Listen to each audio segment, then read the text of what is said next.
Yeah, the Eye of the Tiger, Survivor.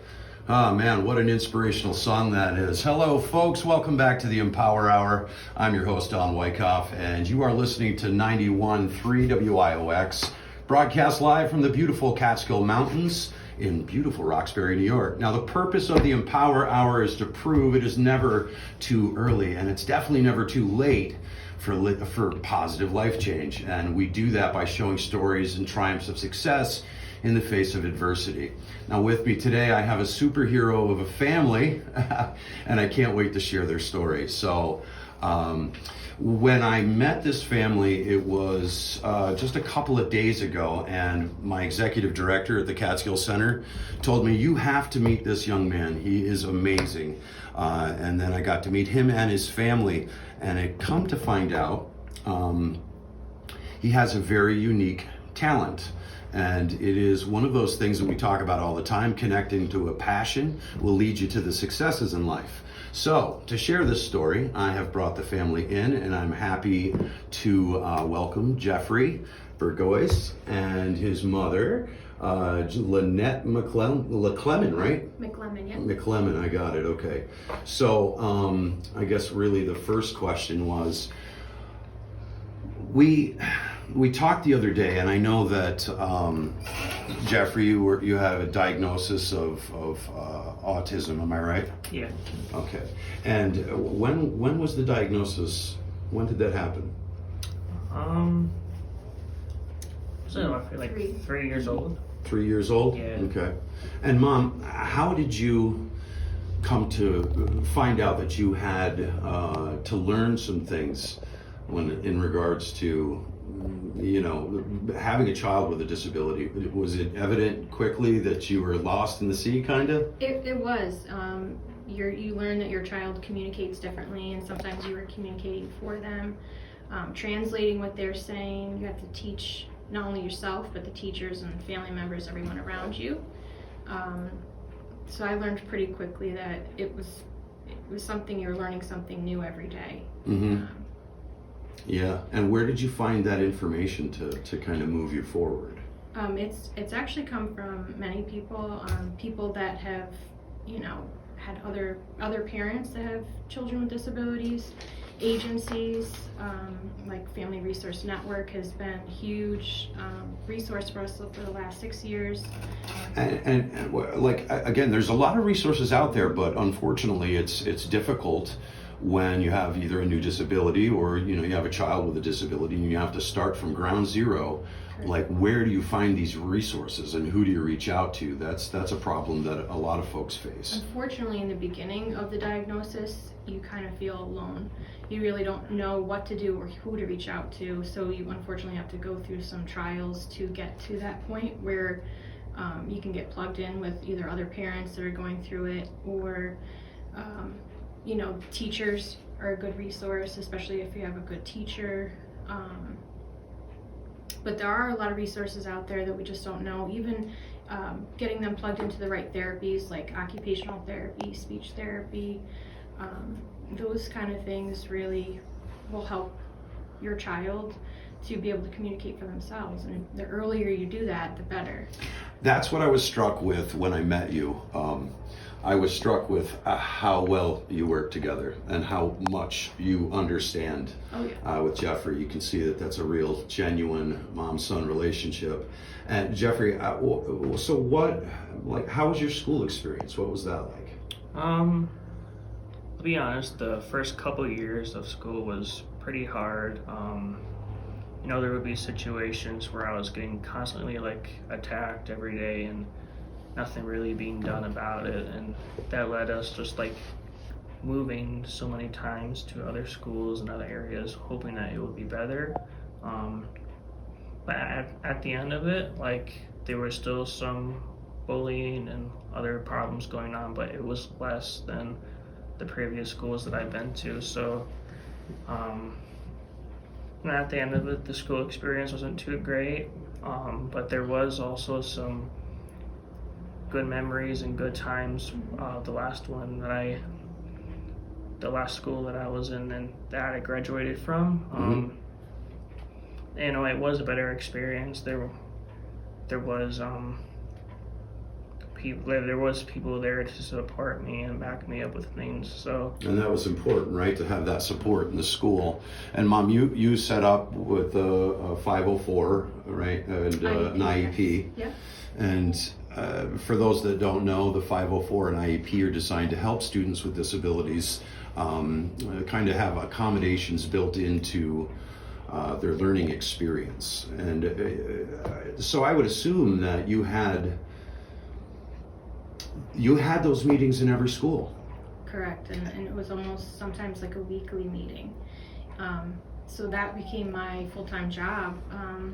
I found that working and trying to be what he needed me to be was a real strain. So I had to make the decision with my husband early on that this is what we wanted for Jeffrey. We wanted to see him succeed. We wanted to see him graduate because he had such a talent, and we just could not let that go. So just being that support for him, making sure the people on his team and in school were supporting him the way that he deserved was a real challenge. And do you think that was the follow through? Like, was the disconnect from the teachers or the administration that helped set it up to the teachers, and it was it part of it the changes in teachers? I mean, what? It's communication. It's all communication and knowing the student you're serving. And that was really important to me, that they knew who Jeffrey was and they knew how he needed to communicate, and just being genuine. If Jeffrey knows someone's genuine and has a true interest in him, he communicated better, he communicated more, and he communicated for himself. My goal was to kind of fade out of the picture the older he got, and unfortunately I wasn't able to do that till the very end. So unfortunately I wished he could have been more upfront and been the one making the, in the meetings, them hearing his voice, but unfortunately, because of the way things went down in the end, I had to be involved. We had to have parent advocate, lawyers were involved. So it got pretty hairy, but now it's like we're moving on, we're going forward, and everything that he's been through, everything he's overcome is now it's amazing. off. And I have to bring one of the stories up. And Jeffrey, I don't mean to bring up any sad moments in your life, but you shared a couple stories with me about the students that were beating you up one day and kicked you in the back, and then they just continued to do that to you. What was the reason for that?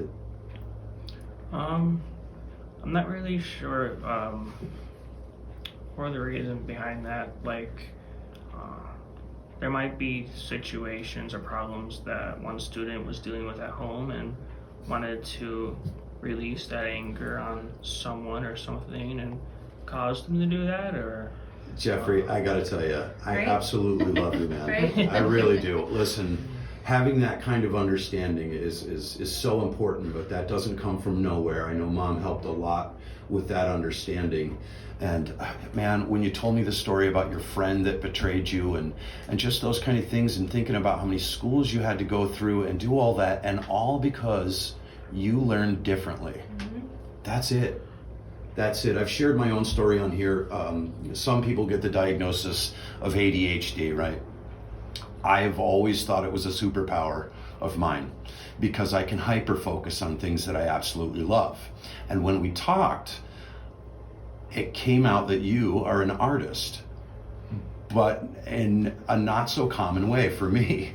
I'm really blown away by this, but stop me if I'm wrong, but at the age of 6, Lynette, you gave him an iPad, right? Yeah. And it had a program on there for notes. Yeah. It was the notes program, right? Yeah. That's what I thought. I looked at the notes program. There is nothing in the notes program that should be considered an art program. Yet the art that you create on that using nothing but your finger is unbelievable. It's unbelievable. And I want to tell the listeners, I offered Jeffrey a challenge, and I can't remember. Let me see. I said, Jeffrey, I would like you to see, I wanted to see how creative, how quick, how does he do this? How does this brain work? Because in art, you get to really understand the inner workings of someone's mind. And I've always been fascinated with people that learn differently, as I do, because I think we've been looked over too many times. There's a lot of brilliance in you. There's a lot of deep wisdom and insight in you, and that's atypical for someone your age. So I just got to say it's amazing. So for those that are listening, today after the show, sometime this afternoon, I am going to be posting the photo of the picture that Jeffrey created for me. I literally gave him 4 words, just random words: chain, wheelchair, mountain, and light bulb. Now, for me, if you gave me that challenge, I'd be like, wow, I'm like, God, I don't even know what I would do with that. But to do what you did with that picture, and also I forget to add that I also added the emotion, right? Determined, yeah. Right? And because that's what I see in you. To have such a heavy story like that, and to go through what we all feared as kids, bullying, it's the worst thing ever. I've lived it, but not to the degree that you did. And I'm so sorry for those experiences that you had, but it's because of those experiences that where you are today is so amazing. It really is. Now, what are some of the dreams that that you have that you want to do in the future? What are the next things for you?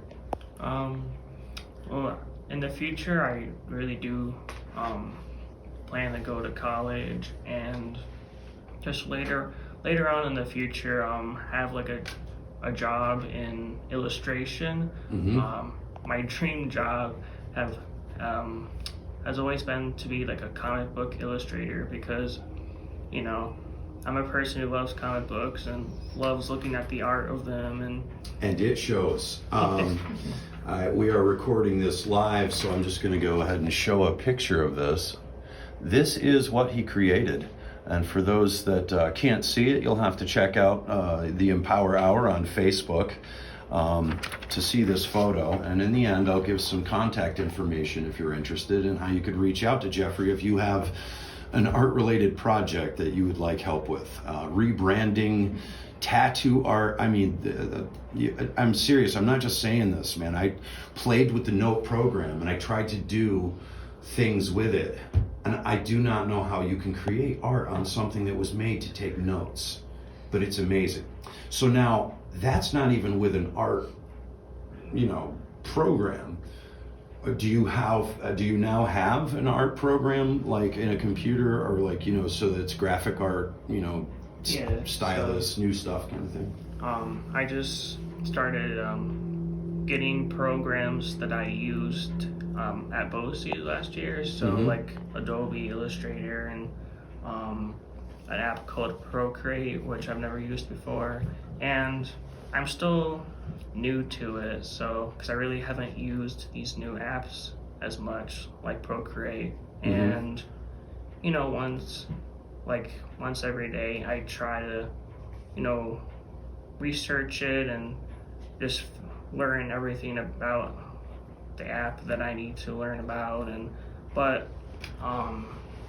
you have to have the ability to hyper focus, though, to be able to take something at 6 and be able to create art from then on without the tools for art. So I can only imagine when you get your hands on the technology that's available today.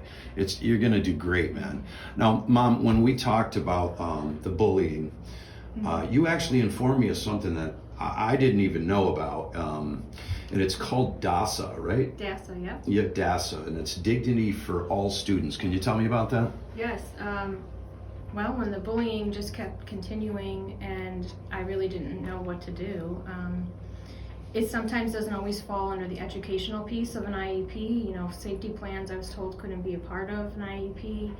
So I just had to keep researching New York State Ed website, and I found that there was something called DASA, and it's a form that's supposed to be on every school website that students and teachers, even peers, family members, anyone can anonymously fill this form out if they've witnessed bullying, if they've heard of bullying, and it's a requirement the school is supposed to investigate each of those DASA complaints. Now, you've been to a lot of school districts. Yes. How long has this act been in place? Do you know? I believe it started in 2012, right around the time when the bullying started. And there's some amendments to the act, I believe, in 2013. Okay. And so you've traveled to a lot of different schools since then, and was your experience that everybody was aware of this DASA? No, and there's actually a lot of information even on New York State's website that says the schools are lacking in their training. They're lacking in even designating a DASA coordinator, which is something they're supposed to do. And just getting prepared for today, I took a quick look and was looking at some of the schools around the area in Otsego County, and a lot of the schools I don't believe are aware that they're supposed to be posting who the DASA coordinator is. So it's a disconnect in communication, yeah. And we experienced that in the health field, working with different agencies. There'll be a new program that comes out, one training on it, Yes, and then if they remember to do it or to call out. It should be something annually that they should be educating their teachers on. And it should be something that they're held accountable. Exactly. And because we would be held accountable, right? If we were running a grant that we were using state funds for, which has always driven me nuts too, because we're in school districts that are asking us to buy books and pencils and all the art supplies and all these things when our New York State lottery, which by the way, how many billion dollar prizes have we had in the last year? So if this huge percentage of money is supposed to go to education, it's a shame. And it's why I bring folks like you in, because we need folks to be able to advocate, and not just for themselves, for their community, because everybody knows somebody with a disability. And I always put out the statistic, but 42% of the people by the age of 65 will have a disability. And yet we don't teach it in schools, how to know about accessible environments. We know nothing about 504s or IEPs or DASA or any of that kind of stuff until you have to fight for your rights. And then you have to research and re-educate yourself just to find that information. I think that's sad. I think we can do better. And I would maybe suggest, if we don't share this episode, we could maybe get you on Facebook to reach out to your senator, Senator Oberacker, great guy in Oneonta. You can go down and see him, check your representatives, and realize that we could do something by going and talking and advocating and letting them know that DASA is required. And if it's required, every school should do it, and it should be that they're held accountable. Because great people like this young man right here. Jeffrey, I can't tell you how moved I am, man. Every time I get a chance to talk with you, when I read the emails that you sent me today, you sent me a story about how you dealt with the bullying and the kind of the tool that your mom set up with you, and because of a funny picture. Can you tell me about that? So lots of days there would be times where something would happen, like a bully incident or something that really upset me or just set me off. I would come home and not really talk as much, and I would be kind of depressed. They would try to figure out what that was from, and then they would learn that I was getting picked on in school and stuff. So what did they do about it though? The school district, I do wonder about that. When you brought the bullying to them, what did they do about that? It kind of came off as they really didn't do too much. They just kind of let it slide and pretend it wasn't there, and that kind of went on for a long time. There was no consequence. No. There was no bringing the two parties or more together to discuss how that made him feel, or how to stop that particular. Yeah, and this is why we do a program called Through Children's Eyes through the Catskill Center in Oneonta, and it started about 17 years ago. And we wanted to put students that didn't have disabilities in a disability for an entire day, not just come in, hey, life sucks in a wheelchair, and they leave, and ooh, there's your education and disability etiquette and awareness. We changed it up. We challenged the school. The school, Riverside Elementary in Oneonta, I gotta give hats off to them. They allowed us to create this pilot program, and we were able to put students in wheelchairs for an entire day.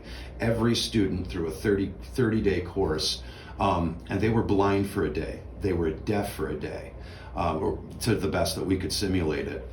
They had to have somebody with them as a guide, as an accommodation to get through. And in that experience, these kids discovered, wow, accessibility matters. I'm in a wheelchair. I can't even get into the bathroom because I'm not strong enough to push the door open. Blind, how do I navigate? I want to play in gym class. Nobody's going to pick me. All those kind of things happened, and through empathy, they learned. So I wonder if again, empathy is the better teacher. Actually understanding what people are going through, not just thinking about it, but really feeling it because you felt it. Mm-hmm. And I wonder what kind of thing we could do for cognitive or perceived cognitive disability to maybe, and again, the awareness days, the etiquettes, they should start day one. That should be a setting where you are going to have a bunch of different students, and here is what we expect and will not tolerate, and there's your accountability.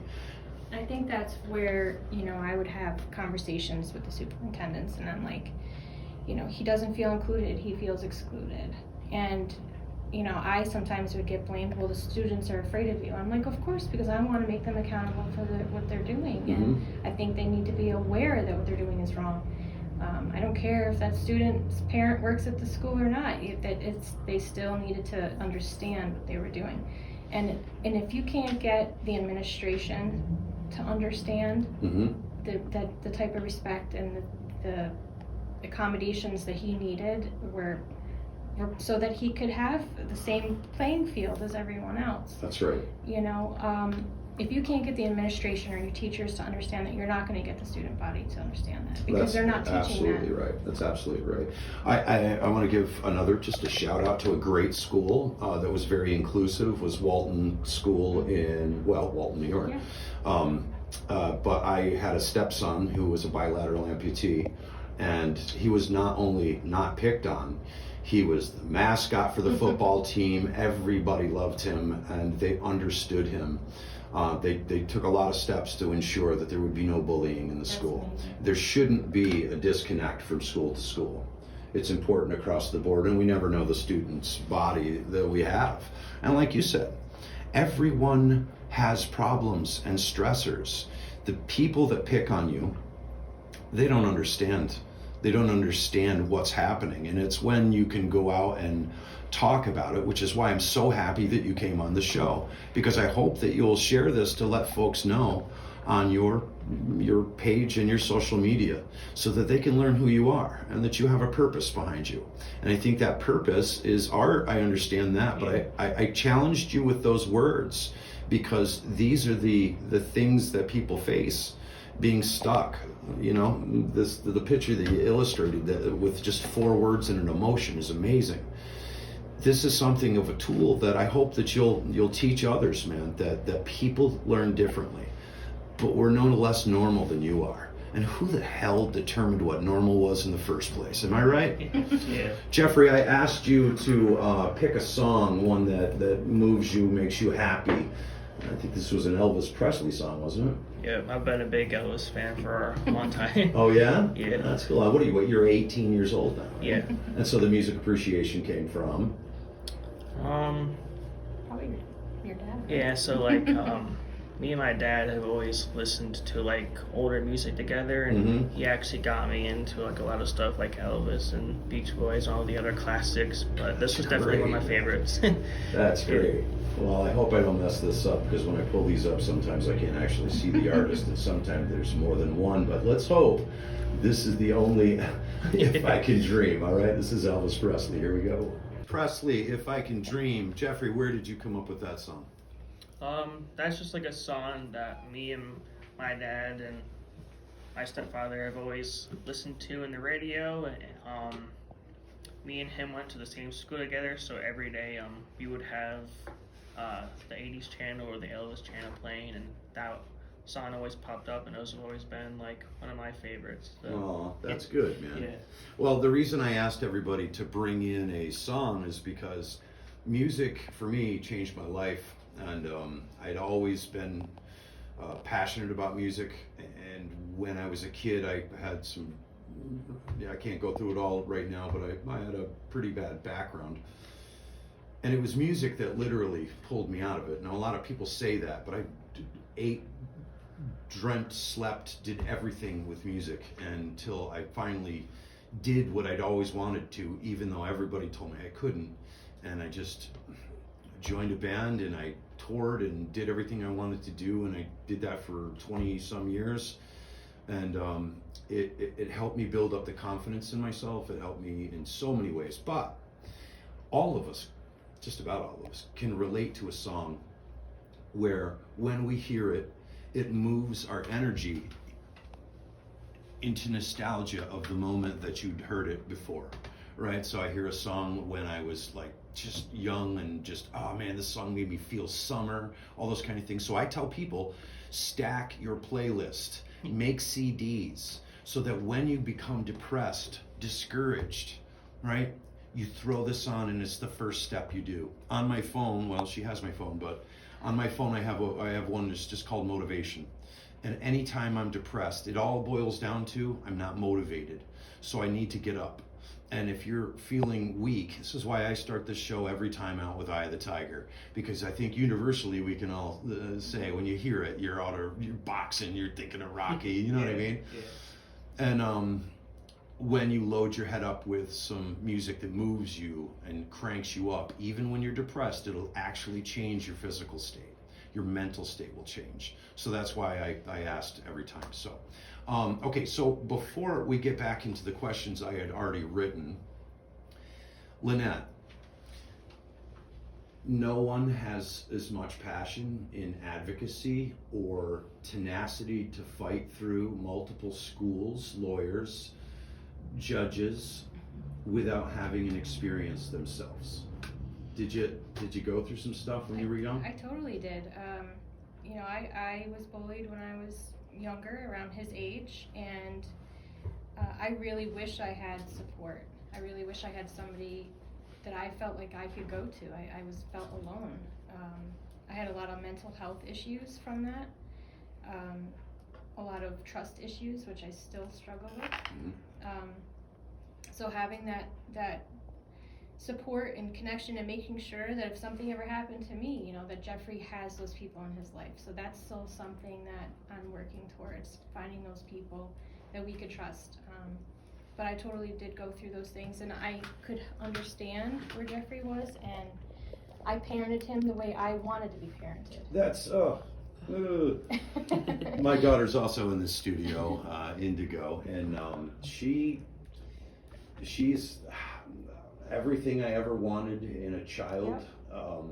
My son as well, because my life was so not that. Yep. And I wanted to be raised a certain way. I always knew they were doing it wrong. I had to come up with something though, and maybe this will help you as well. When I was younger and I was going through all that, of course my parents were the ones that it's your fault, I hate you guys, you make me feel stupid and I'm not, you know what I mean? I had all these things. So the way I came to deal with it is this. How old were your parents? At what point? When they had you? Oh, so I think 36.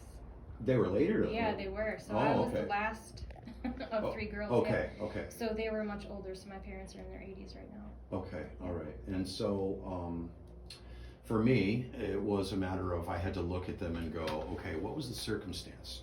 Right. My father was a Vietnam veteran with PTSD who developed alcoholism to deal with it. My mother was a bartender, right? So you kind of see what's happening already. And then I thought to myself, what was I doing at 20 years old? And I can't even say what I was doing at 20 years old on the radio. Right. So how could I expect them to be And what? I definitely agree with that. My parents did have definitely harder than I did. Mm-hmm. And they probably were doing what they thought was better Exactly. Exactly. So I see what you're saying, and Yeah. I agree. So And one of the things that we do when we with the Empower Hour is about self-education. Now you've been doing that, and that is how you could be such a great advocate for Jeffrey. Conversely, Mom, when you have that much fight and vigor inside of you, like I said, it's usually because of a trauma that you wanted to write. correct. One of the things that helped me, another thing that helped me, is when the internet came out, and more so, of course, lately.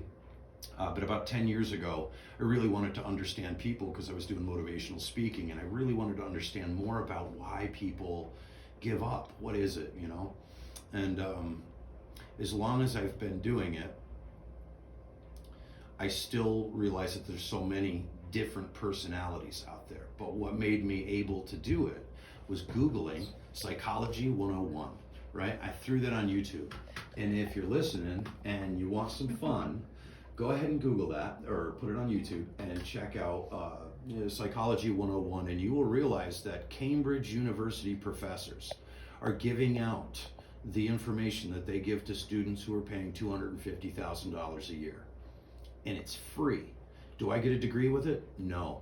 But do I understand people better? Absolutely. Do I get to heal some of the inner trauma that I got because now I can put myself in a more empathetic, way? I can understand why some of those things happen. And Jeffrey, you just did it. You just said it just a few minutes ago. It was beautiful. When I asked you why you thought, I was really thinking you were going to say because they saw I had a disability or whatever, but you went right to what it really was. The understanding that those kids probably have a really tough life, and they struggle with security and feelings, insecure all the time. And one of the ways that a younger kid will, fight that is to pick on someone else to make themselves feel better. It's the hierarchy of nature, really. Yeah. So we fight with our moral understanding of how things are supposed to go. And then there's that pack mentality of teens, together, in that if they sense weakness. So because of your strengths, I think you really got something here, man. If you ever decided to go and speak, I would love to have you go speak with me. And I don't know if that's something you'd be interested in, but I do a lot of schools. And if this DASA thing is a requirement, my center is going to make sure that requirement's going to happen in Otsego, Delaware, and Schoharie counties. With that, we will also offer the training. So I assume I'll have to get a DASA training, but I'll find a trainer, and then I would love to have you come and speak. And then I want them to see your art. Because the kid you guys have been picking on is one of the most brilliant minds sitting in front of you that can create something on a friggin' note program, and it is bananas good. Finger. Oh, speaking of bananas, you sent me a picture of a banana smiling with teeth. What was that about? Yeah, so during school there would be rough days, and they would find out that I was getting picked on or bullied or had something happen to me during the day in class, or so we came up with this thing where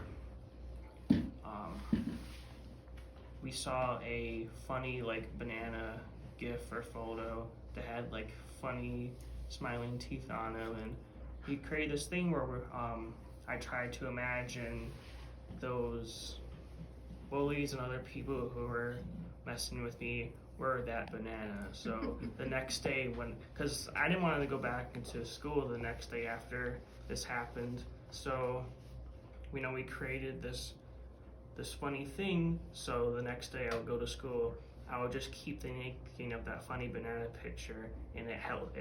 Those type of things helped me a lot. The next day and the other next day, when stuff like this would happen. It would usually take a couple of days before we were ready for him he was ready to go back to school, and we needed to use all of our tools in order to get you ready for that. And so we've named that banana all of his bullies over the years. I was going to say, at the end of your email, it did say that this banana has had many names. So I'm also going to post, aside from your picture, I'm also going to post that banana gif on there. So anybody listening out there, I'm sure you might want to name this banana. But it really helped because visually you could circumvent what was happening and imagine the goofs that they were Yeah. in that picture, and that helped.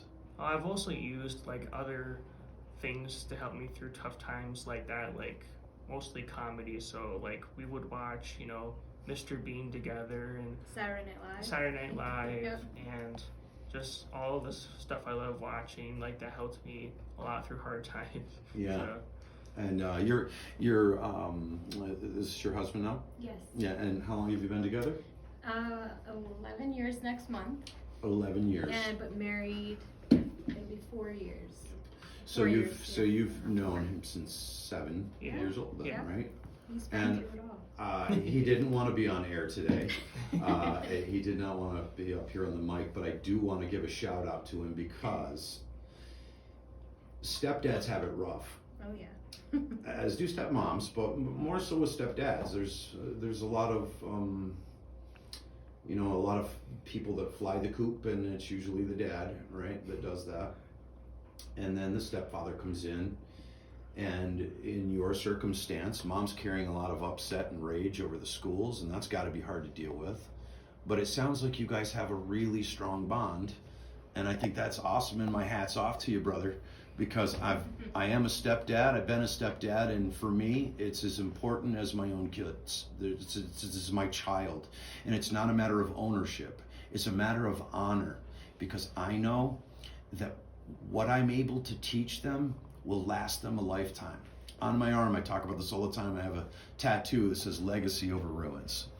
Now this tattoo, as all of them have a meaning for me, is that when we leave this life, there's nothing we're taking with us. But we can leave a couple things. We can either leave ruins and wreck things, or we can leave a legacy. And stepdads that put the work in and realize that what they teach them is in your heart, like a father giving advice. And that's huge because, man, I see a lot of stepfathers that just don't understand that their impact is just as strong as their original father, right? And I think that's great that you all have a good relationship. So, hey, thanks for coming, man. Thanks for bringing them here. And God bless you for 11 years Yeah. of going through it. And now, as you said, you went through some stuff when you were young. That got you fired up. Now, what are you thinking about doing after Jeffrey graduates? What are you going to do? You got nobody to harass. No clue. So, I don't know what I'm going to be when I grow up. Okay, well, I've got some ideas if you wanted to talk about it, but Sure. listen, I don't bring people on the show that I don't believe in. I think that when somebody can live an example like your family has, that it's an opportunity to teach others. We spoke about the TikTok and the YouTube and stuff like that. And I don't know if you guys would ever consider it, but man, maybe sharing your story, and mom helping other mothers may be something, because there's a lot of boards you could be on, there's a lot of things that you could do to further this, because this isn't done yet, especially now that I know DASA's not in every school and being run properly. You and I will have a lot of talks about making that happen. Now, what county are you living in? Otsego. Otsego, okay. We have a pretty good school district in Otsego, but I don't know if we have DASA, and that's the thing. Most parents don't. I definitely think that they're doing the bare minimum of the DASA. They might not be doing it completely, so I think that a lot of them are putting that form on there, but who wants to actually go to a superintendent to fill out a complaint form or have that investigation done by them? It should definitely be somebody that the students and the student body feel comfortable going to. And so, often when there's an advocate like yourself, you not only understand the problem, but you also have an idea of a solution. Right. What do you think? What do you think could fix this, make it better? How could we do that? Because bringing in a solution is. I've recommended a few things to the district. Like one of the struggles was at lunchtime, just being harassed, even just trying to have a meal, and either being excluded or just harassed. So I thought that there's definitely got to be other students that are struggling with this in the school. Why not? There was this particular app that I recommended to them where if the students felt like they wanted somebody to eat lunch with, there was this app, and they would kind of do you know what I'm talking? It was on the news not long, a couple years ago. Yeah, what did I don't remember I could find it, but Mm. I recommended that app because I thought it would be, that got shut down. So then I recommended Sweethearts and Heroes Mm-hmm. to come in and do some training in the school. We looked that up, and that's Yeah. the first one that came up for somebody that supplied the Such inspirational DASA. stories they have, and I feel like they have a true understanding on how to fix this. Okay, all right. So it sounds like we're going to be networking with DASA. Yes. I hope you'll work with me, Absolutely. and we could take this on. With the Catskill Center for Independence, we work with people with disabilities, regardless of age, income. Everything we do is free, and from birth to death, we help folks because unfortunately, our government has let us down. And you know what? I don't really want to say government because that's the thing. For me, I believe that there are two things. There's the government that we elect, and then there's the reality once they're elected that they get in there and those doors close. And like maybe a presidential election, hey, congratulations on winning it. That's fantastic. And your acceptance speech was amazing. But I'm just going to give you 3 initials, and I want you to think about it, okay? JFK. What are you going to do? Right? Some of the most powerful people up there. But we, the people, do have power. And stories like this will move people to make things happen once they're aware, right? And so now we're aware, and we're aware because of you, Jeffrey. Because had we not had you come into the center, and had Megan not told me your story and how awesome you were, dude, she told me how awesome you were for months. Like, oh my God, I get to go see Jeffrey today. He's so blah, blah, blah. And it's, again, she's the executive director. I just want to say, most executive directors don't do that. They don't take on the cases. They point to others to do it. But Megan loves you and is absolutely stoked for whatever you do after this. Now, you said that you had an IEP in place, but that's not what you graduated in. What'd you graduate with? So I graduated from my school with a Regents diploma. So yeah, that was... Dude, I love you, man. I really do. I just love it. And I think, so when you went, Mom, to the, IEP and, you went through that whole process, you expected he would graduate with the IEP? Well, students can have, so IEP is just individual educational plan. So that doesn't really determine on what kind of diploma you get. You can either graduate with like a CDAS diploma, a Regents diploma, or a local diploma. What's the CDAS? CDAS is more, I would say, where you don't have to take like necessarily the Regents. They might have things like maybe at a BOCES program that would qualify, but I don't believe with a CDAS diploma, like your plan, I don't know if it necessarily would be secondary college or things like that. I think you would have to take like your GED, even after the CDAS, and you say you graduate with like a CDAS, you would still have to take the either placement or GED in order to go to college. Right. And I didn't really think that was Jeffrey's path, and we fought for him to be included in gen ed classes, and that was part of our fight, is that they said no. So you're telling me that as a mother, you had decided that, yes, I'm willing to put my son up against the current curriculum, and I Yes. believe he'll do well. Correct. But I the said, what school could it hurt? district, who you had talked with the superintendent, talked about the DASA and all this kind of stuff, still encouraged that he would graduate with an IEP. Well, he's always going to have like some type of educational plan. So his track was, let's try for a local diploma. And that's what we were going towards. And with COVID, he actually was able to get a few of those Regents exams exempted. So that put him in place for a Regents diploma. Fantastic, Yeah. man. I mean, that's really a great story. Because, the thing is the whole reason I do this show is because there are so many people, including myself, that suffer with depression and anxiety and go through all the gamut of life, right? I think it's worse nowadays because I didn't have these issues before internet. I'm just going to say that the constant bombardment of negative news and just constant bickering and fighting and arguing, the availability of somebody to call me and just spout out whatever emotion they have in the moment instantly without any thought is like a constant bombardment of negative emotion. So I started unplugging. I don't have TV. I don't watch news. I watch Netflix or YouTube on things that I want to study or I want to learn more about. I have no more time for distractions. It's disgusting. And it keeps people just, keeps them down. Hearing stories like yours encourages people, man, to know that they can do things differently and that they just own your passion and it will follow you through the rest. Because everything after this, you're going to college next? Yeah. Okay.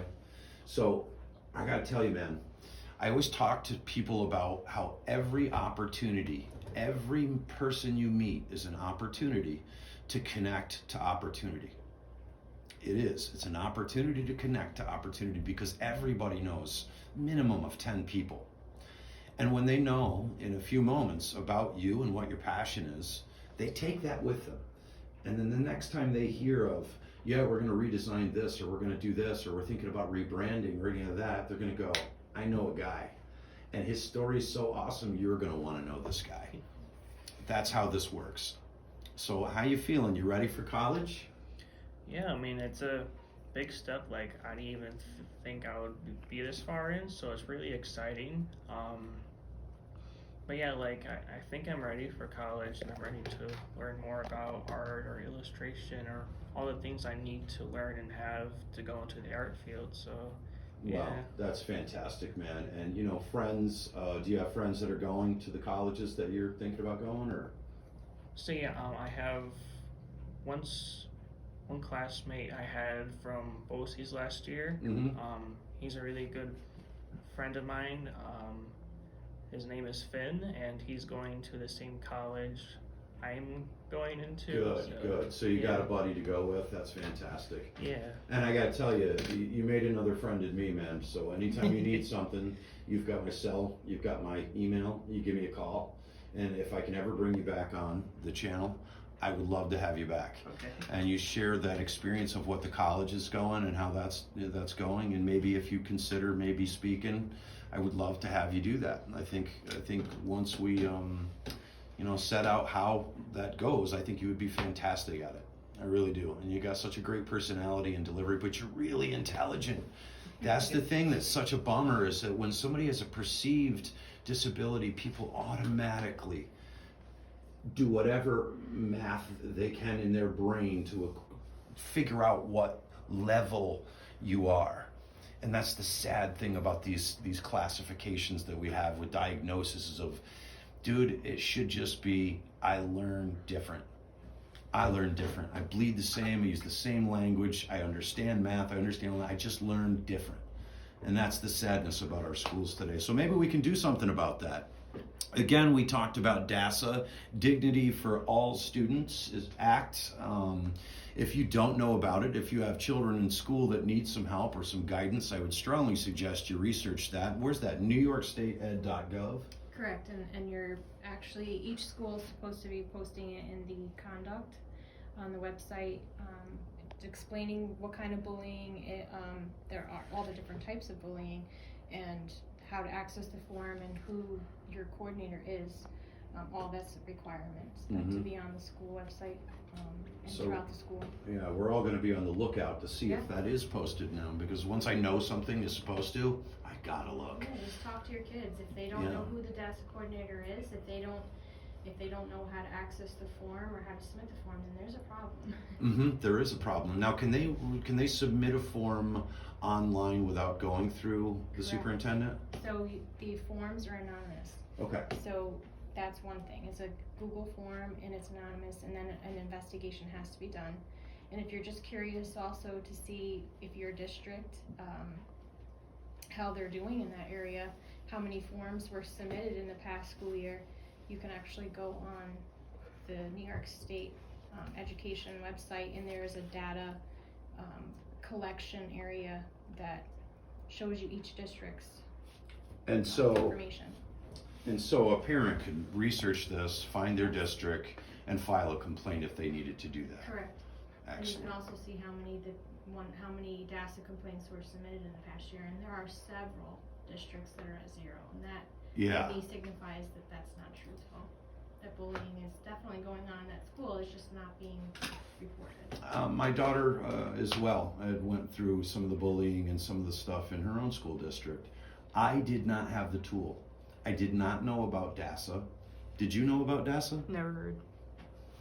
Well, we gotta change that. We're going to change that. Yes, I know. we are. Well, thank you so much, Lynette and Jeffrey. Again, dude, that piece of art, is it mine? Can I hang that? Can Yeah. I make that? All right, cool. Because I'm gonna print that off because it's really an excellent piece. And how long did that take you? I just got to know that before.